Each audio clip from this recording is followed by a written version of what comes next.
Bonjour à tous et bienvenue sur ce débat du 12-15 de la mi-journée, du 12-15 comme je disais. Et nous parlons aujourd'hui justement d'industrialisation. Vous n'êtes pas sans savoir que le Gabon abrite actuellement le Gabon Economic Forum qui se déroule du côté du Radisson Blu à Libreville, où justement les défis de l'industrialisation sont mis en avant lors de ces échanges. Et nous voulons parler justement sur ce plateau des mécanismes afin de pouvoir amorcer justement ce processus important pour notre économie. Et pour en parler, je reçois ici M. Willy Onsia. Vous êtes économiste et analyste financier. Bonjour, M. Onsia. Bonjour, monsieur. Avec vous, M. Jean-Maurice Amal Boumba Ibinda, journaliste, économiste, géopolitologue et géostratège. Bonjour à vous. Bonjour. Et je vais poser une question à M. Onsia, parce qu'on est dans votre domaine, dans l'économie. À vos yeux, pourquoi est-ce que l'industrialisation est aujourd'hui un impératif pour le Gabon?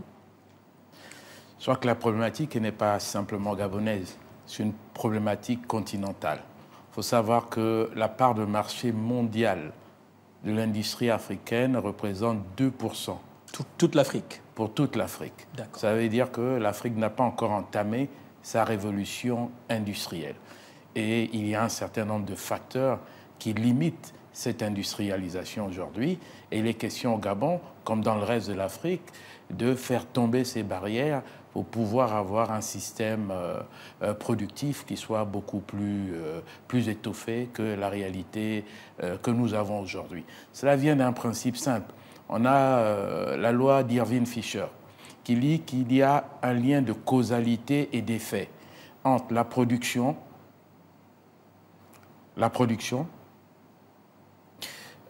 l'emploi et les revenus nationaux. D'accord. Donc en réalité, si vous avez une production qui est plus dense, plus importante, plus industrialisée, vous avez un niveau d'emploi qui est plus élevé et vous avez des niveaux de revenus qui sont plus élevés. Et ce mix-là vous permet d'enclencher un processus de croissance qui est beaucoup plus performant. Donc c'est en réalité l'objectif d'industrialiser l'Afrique a pour dessous la volonté de résoudre la problématique du chômage notamment.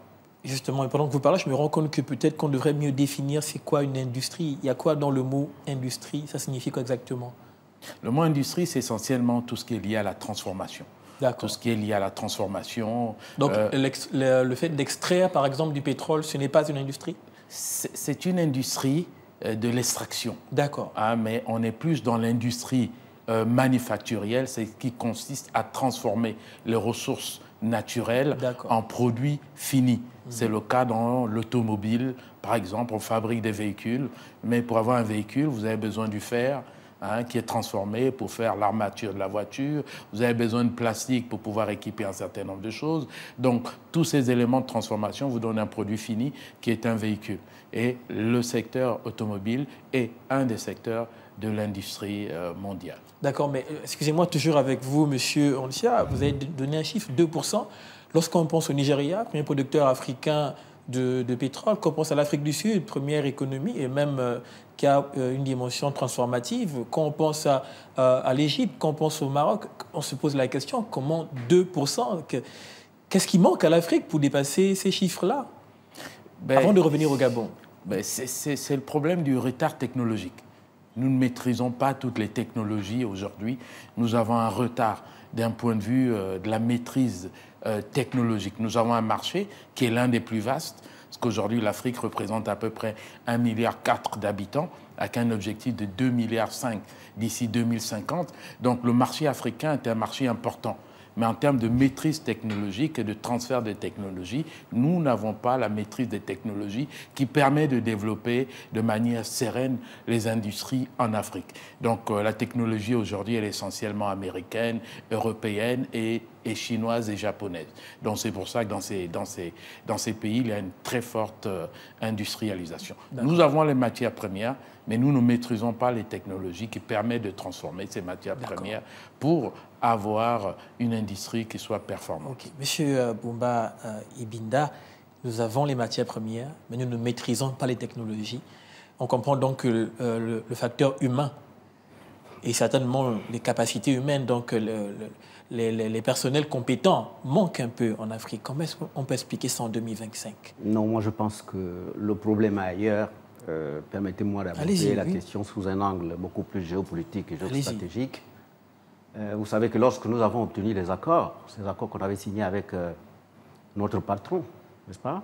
Notre patron. Le colonisateur, notre patron. D'accord, la France. Alors, nous n'avons pas réussi justement à industrialiser nos pays parce qu'il y avait... C'était la faute de la France ou du Gabon? Des principes de la France d'abord. Pays indépendant, on aurait pu négocier? À partir des accords, je dis bien qu'on n'avait pas la possibilité de nous industrialiser parce qu'il y avait des secteurs qui avaient été choisis, expressément choisis pour justement favoriser le pouvoir d'achat des Africains en vue d'acheter tout ce qui était produit en Europe, moyennant nos matières premières. Donc ça, c'est déjà un premier problème. Le deuxième problème, c'est que, lorsque nous avons acquis les indépendances, on ne savait pas qu'il fallait produire de façon industrielle. Nous partons de l'artisanat, n'est-ce pas? De la main, justement, parce que c'était l'agriculture artisanale, tout ce qu'on faisait était artisanal. Les premières sociétés qui sont arrivées chez nous, ce sont des sociétés industrielles du type pétrolière, n'est-ce pas? Des sociétés pétrolières qui s'étaient installées et qui, d'ailleurs, avaient arraché cette possibilité à l'Afrique de continuer à produire de façon artisanale, parce qu'on nous a dit, écoutez, désormais, vous devez vivre rien que du pétrole, pour ne parler que du Gabon, et nous sommes venus pour vous apporter tout ce qu'il faut pour que vous puissiez être désormais des hommes évolués. À partir de ce moment-là, on a enlevé à l'Africain ce mobile de produire en grande quantité, déjà qu'au village, on ne produit pas en grande quantité, on produit tout ce qu'on consomme, n'est-ce pas? Et le taux de consommation étant assuré désormais par les populations, au profit justement de l'industrialisation, mais pas l'industrialisation des produits agricoles, mais plutôt que le produit exporté, à savoir le pétrole, le bois et autres. C'est le premier problème. Le deuxième problème, naturellement, intervient sur le plan structurel. Vous savez, l'Afrique est balkanisée de sorte qu'il n'existe pas de communication entre le Gabon et le Congo-Brazzaville. Pourtant, il y a la ZLECAf, il y a des projets, l'Union africaine. Ça, c'est des projets qui sont arrivés. La CEMAC, la CEAC. Jusqu'à présent, rien n'est fait. Partez d'ici jusqu'au Cameroun, vous allez faire 3-4 jours, n'est-ce pas? À l'époque, les routes sont mauvaises parce que pour pouvoir vendre, il faut bien qu'on dispose des routes. S'il n'y a pas de route, il n'y a pas de vente. S'il n'y a pas de moyens de communication de type électronique, par exemple, qui se développe à peine, il n'y a pas possibilité de vendre. Donc, ce qui veut dire que si vous produisez, par exemple, au Gabon, si nous avons opté pour la production des produits agricoles, c'est sûr qu'on ne les vendrait pas, que ces produits agricoles seraient destinés à l'autoconsommation, parce que vouloir exporter voudrait dire disposer des routes, disposer des transports, disposer des moyens de communication. Et tout ça, ce serait la faute du colon. Ce serait la faute du colon. Bon, naturellement, c'est transversal, justement. Si le colon nous avait permis de le faire, je suis sûr qu'aujourd'hui, on ne serait pas en retard. On aurait fait mieux. On aurait fait mieux. Monsieur Antia, vous avez entendu, le géopolitologue place ça, il place cela dans, on va dire, dans un système géopolitique qui fait que les industries sont plus du côté certainement du Nord et du côté du Sud, on est plus dans la consommation et donc l'industrie n'est pas forcément la chose qu'on a pu développer. Je ne sais pas si c'est votre narratif aussi, mais le Gabon organise le forum économique que nous avons actuellement en ce moment et on parle de transformation, comme vous l'avez dit. Récemment, on a fait les grandes lignes en Occident avec le fait qu'on ait décidé de transformer le manganèse sur le plan local. On l'avait déjà fait pour le bois et certainement d'autres vont suivre. Est-ce que c'est le chemin que le Gabon doit prendre? Je crois que l'industrialisation, c'est une nécessité impérieuse pour le Gabon comme pour le reste de l'Afrique. Vu l'évolution démographique qui est la nôtre, il va falloir qu'on puisse produire in situ, c'est-à-dire en interne, de manière endogène. Ce qu'on l'a vu avec la crise de la Covid, où le reste du monde était coupé, nous avons eu de gros problèmes d'approvisionnement parce qu'au Gabon, par exemple, 80% de ce que nous consommons est exporté de l'extérieur.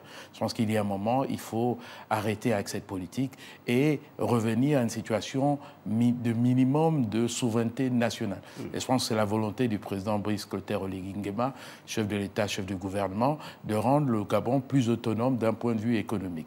D'où ce forum qui va permettre de discuter des voies et moyens d'atteindre cet objectif. compétitifs, aussi bien dans le secteur primaire que le secteur agricole, que dans le secteur secondaire que le secteur industriel, et dans le secteur tertiaire que le secteur des services. Le Gabon doit avoir un minimum d'autonomie, un minimum de souveraineté dans sa production pour, à minima, satisfaire le marché local, voire exporter également pour pouvoir faire plus de revenus à l'État gabonais. Donc l'industrialisation, c'est quelque chose qui s'impose à nous, c'est une nécessité absolue. Comment y parvenir? C'est la grande question. Très bien, de comment y parvenir en effet?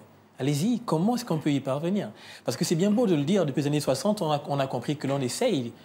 Si on prend, tout à l'heure on a cité la zone économique de Coq, si on prend certains projets comme Boumangrin dans l'est du pays, comme Agro-Gabon, on a essayé de pouvoir transformer sur le plan local des choses et on a remarqué que ça n'aboutissait pas forcément. Qu'est-ce qu'il faut? Bien sûr la volonté politique, mais à part la volonté politique, de quoi a-t-on besoin pour quitter de là où nous sommes pour arriver là où on souhaite aller? L'investissement, c'est le maître mot. L'investissement, parce que vous savez que l'industrie est très énergivore en termes d'énergie. Donc, pour développer une industrie, il faut de l'électricité, notamment. Et aujourd'hui, vous voyez que le Gabon, rien que pour assurer la capacité, la consommation en électricité de la population, on a déjà du mal à satisfaire cette demande. Mais s'il fallait avoir une industrie qui est puissante, il faudra avoir une capacité qui est au moins le double, le triple de ce qui existe aujourd'hui. Mais Dieu merci, dans ce segment-là, le gouvernement est en train de lancer un certain nombre de projets et de nouveaux barrages hydroélectriques pour pouvoir augmenter la capacité de la République pour permettre au pays d'avoir une capacité énergétique qui soit suffisante pour pouvoir développer une industrie performante. Donc ça, c'est déjà un premier élément. Il faut investir dans les énergies et si possible, dans les énergies propres, les énergies renouvelables pour être en phase avec, on va dire, les principes écologiques.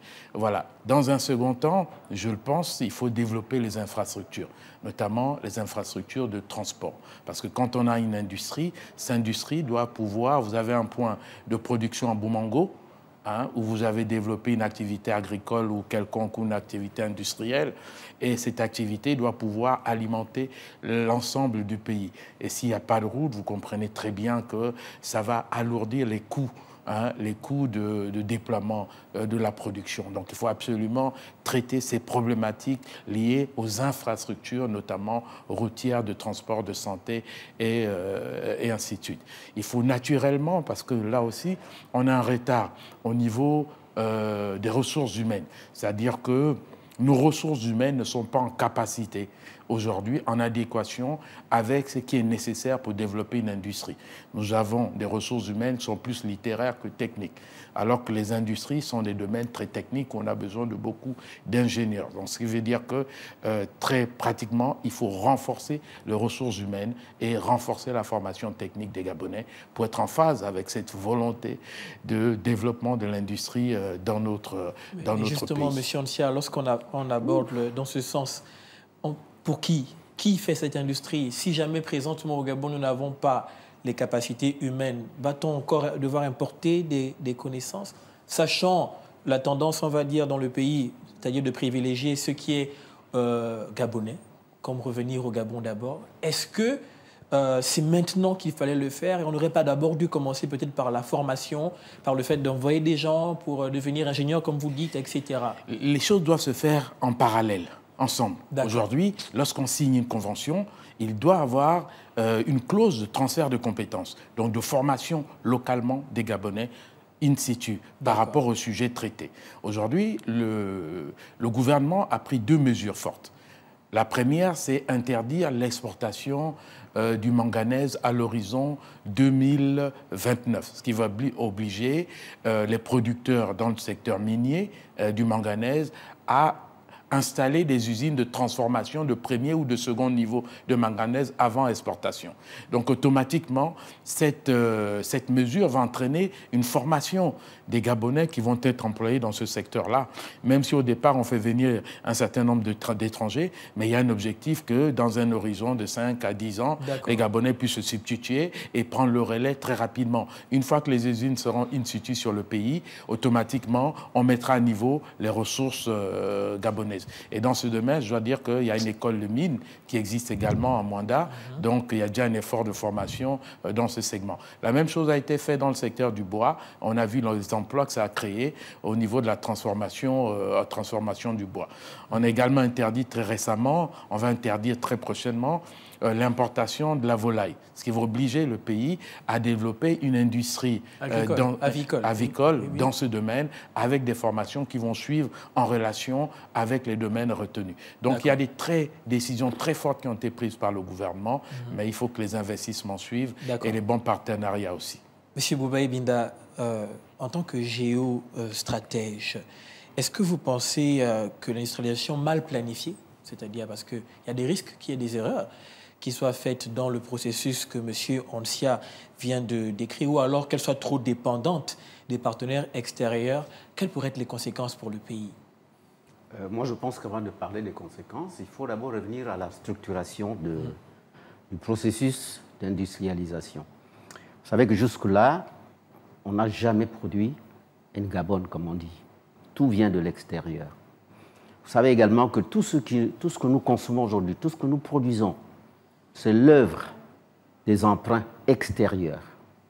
Donc, c'est l'intervention des institutions financières internationales, c'est le financement presque choisi, sélectionné des institutions financières internationales qui, lorsqu'elles interviennent, elles optent pour un secteur bien privilégié parce qu'ils savent que tout ce qui est rendement passera par là. À partir de ce moment-là, l'agriculture, par exemple, a été considérée comme parent pauvre. Pourquoi? Parce que, en termes d'agriculture, au Gabon, on n'avait pas encore besoin d'industrialiser parce que d'abord la production n'existe pas. Tiens, pour parler justement de l'agriculture ou encore de l'élevage, parce qu'on en parle actuellement, qu'est-ce qu'il faut faire, par exemple, pour que nous puissions produire demain du poulet de chair, pour consommer gabonais? Mais il y a beaucoup de choses à faire. Il y a des préalables.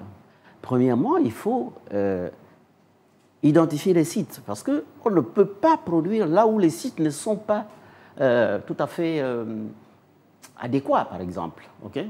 Vous avez parlé de Boumango. À l'époque, quand on a construit Boumango là-bas, c'est, Dieu merci, le chemin de fer est intervenu, mais sans le chemin de fer, je crois que Boumango, pour transporter le poulet de Boumango jusqu'ici, c'était compliqué. Okay? Donc, il y a un problème de choix des sites. Deuxièmement, il y a un problème comment dirais-je, de choix de sites. Lorsque vous avez choisi le site, il faut que les sites soient presque approximatifs.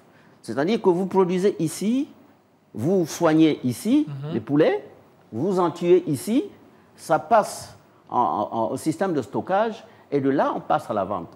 Vous voyez, il faut que tout soit systématique.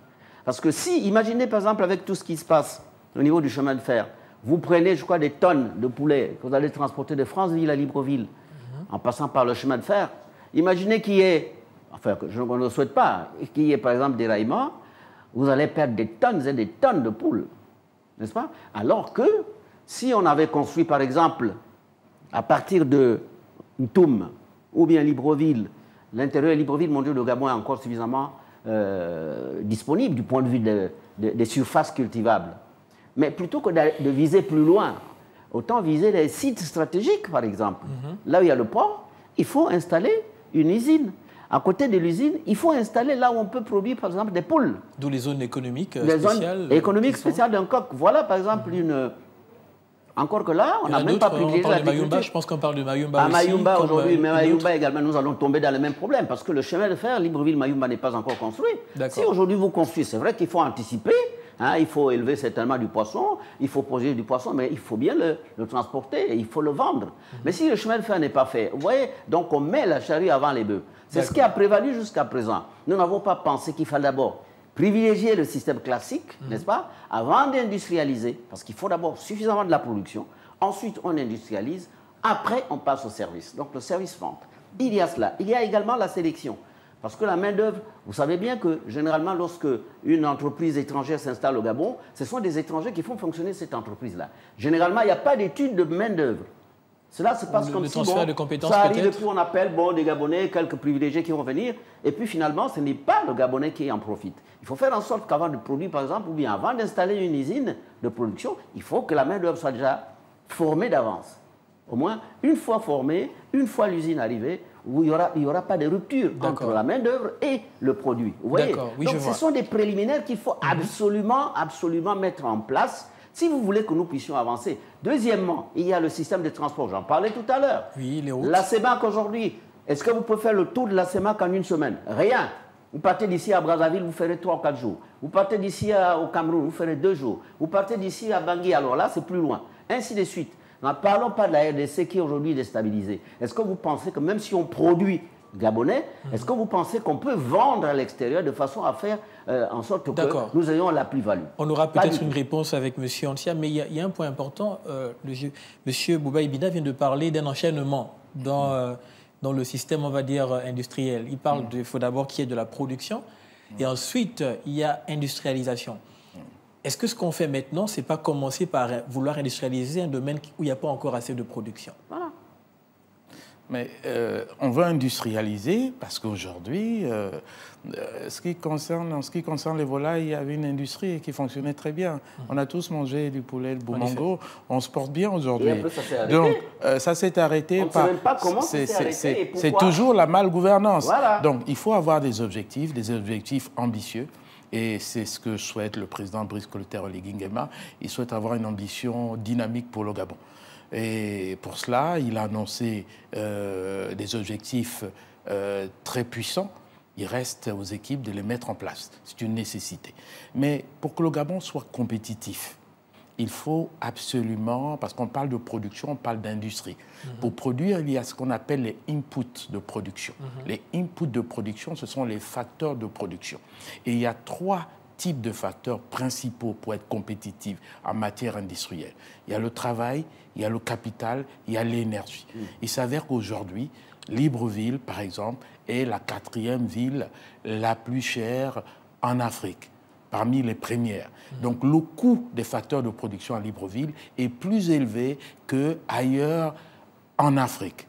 Le coût du travail est plus élevé, le coût des financements, des prêts est plus élevé, le coût de l'énergie est plus élevé. Donc vous voyez que dans la main-d'œuvre aussi. Oui, c'est ça, la main-d'œuvre. Et vous voyez que dans le travail, c'est la main-d'œuvre. Donc vous voyez que dans ce contexte-là, développer une industrie qui serait compétitive devient un casus belli. Une équation difficile. Donc, parallèlement à cette volonté d'industrialiser le Gabon, il faut mettre en place un plan de, on va dire, de maîtrise des facteurs de production. Un plan qui va permettre de réduire le coût. Ça, vous voyez que le ministre de l'économie et des finances est également en charge de la lutte contre la vie chère. C'est parce que c'est une réalité au Gabon. Donc, je pense qu'il faut y travailler. Il faut produire une énergie qui est moins chère, parce que c'est ça qui permettra de développer une industrie. Vous pensez qu'il est possible qu'on puisse baisser le coût de la vie à Libreville ou au Gabon? Bien sûr, bien sûr. Vous savez, la boîte de lait est quittée de 800 à 1500. Donc, on a doublé quasiment. Est-ce que vous pensez qu'il est possible de revenir à des prix et à une tendance... Mais bien sûr, monsieur. Pourquoi le président Brice Clotaire Oligui Nguema et le gouvernement, tout particulièrement, ont décidé quelque chose de fondamental en matière de maîtrise des prix, qui pourrait réduire les prix. Peut-être que la plupart des Gabonais n'ont pas fait attention, mais il est prévu la création de 2 centrales d'achat. 2 centrales d'achat. Pourquoi? C'est pour pouvoir maîtriser les sources d'approvisionnement. Parce qu'aujourd'hui, les gens qui importent à 1 franc et vendent à 10 francs aux Gabonais, vous voyez, ils se font une marge énorme. Dès lors que le Gabon, avec un partenariat public-privé, va maîtriser les sources d'approvisionnement du marché, je vous assure qu'on sera en mesure de réduire les prix de 20 à 30%. Il nous reste 3 minutes. Un dernier point avec vous avant de finir avec M. Boubaye Binda. On parle des investisseurs nationaux. On a eu de l'argent de la Flexim Bank, on a eu de l'argent de la BAD, de beaucoup d'endroits, mais ce sont des dettes extérieures. Pourquoi est-ce qu'on ne s'appuierait pas sur... comment dire, un système de financement plus local? 1 minute avant de finir avec M. Boubaye. Aucun pays au monde ne s'est développé sans endettement. Les États-Unis, qui est la première puissance au monde, est le pays le plus endetté au monde. N'ayons pas peur de la dette. D'accord. Le plus important, 10 000 milliards actuellement, d'après certains rapports. Le plus important, c'est de maîtriser ces dettes, qu'elles ne deviennent pas toxiques. Et c'est là la problématique. du gouvernement. Donc aujourd'hui, relancer par la dette, c'est un des mécanismes possibles. Il faut savoir qu'il y a les fonds propres et à ce qu'on appelle les FINEX. Les FINEX, ce sont les financements extérieurs. Donc l'État veut optimiser ses fonds propres, mais parallèlement aussi avoir un endettement qui soit plus élevé. Ça permettra d'équilibrer en pourcentage de PIB. D'accord, merci. Monsieur Boubaye Binda, vous avez certainement un point, on va finir avec vous, un point que vous souhaitez relever qui est en lien certainement à votre discipline. Oui, moi je voudrais c'est vrai que j'ai fait de l'économie, je ne suis pas encore docteur en économie, mais je voudrais quelque peu tordre le cou à ceux qui disent que le président de la République va maîtriser les prix d'achat, les prix de vente. Les centrales d'achat. Je dis ça, ce n'est pas connaître l'économie parce que en économie, il y a une loi mathématique qui dit qu'il faut que l'offre soit égale à la demande si on veut consommer mieux. Si on veut consommer moins, il faut que l'offre soit supérieure à la demande. Et si on veut vivre l'inflation, une fois l'offre est inférieure à la demande, eh bien, en ce moment-là, on ne peut pas consommer. Je crois que c'est ce que nous vivons aujourd'hui. Hein. Pour ne parler que du lait, mais ce n'est pas le Gabon qui produit le lait est produit de l'extérieur, n'est-ce pas? Pour que le lait coûte moins cher, il faut bien qu'il y ait du lait qui soit fabriqué au Gabon. S'il n'y a pas de lait fabriqué au Gabon en grande quantité, de façon à ce que tout Gabonais puisse consommer du lait, est-ce que vous pensez que le prix va baisser? Non. On va arriver à la cacophonie à laquelle nous assistons aujourd'hui, c'est-à-dire que les contrôleurs des prix, qu'ils soient de la mairie ou bien de la police, vont passer dans un magasin, ils vont fixer les prix. Généralement, ils jouent au chat à la souris. Il y a un prix qui est affiché. On sort de là, on considère que le prix désormais est celui-là. Mais lorsqu'on a franchi le seuil, justement, du magasin, eh bien, le prix revient. Mais c'est une loi naturelle. On dit l'offre doit être égale à la demande. Une fois vous avez respecté cette équation mathématique, eh bien, vous allez bien consommer. C'est pour ça que je dis que pour que le Gabon puisse consommer gabonais, il faut que l'on produise tout ce qui est de première nécessité. Il faut que l'on produise localement. Voilà, il faut produire localement et il faut étudier les modalités de fonctionnement, de production ainsi que de vente. Ibinda, je rappelle que vous êtes journaliste, économiste, géopolitologue et géostratège. Et avec vous, M. William Sia, économiste et analyste financier. Ce sera le dernier mot. Nous sommes arrivés au terme de notre émission. Merci d'avoir été sur ce plateau. Merci. Merci également à vous d'avoir regardé ce débat. Rendez-vous demain à la même heure. Au revoir.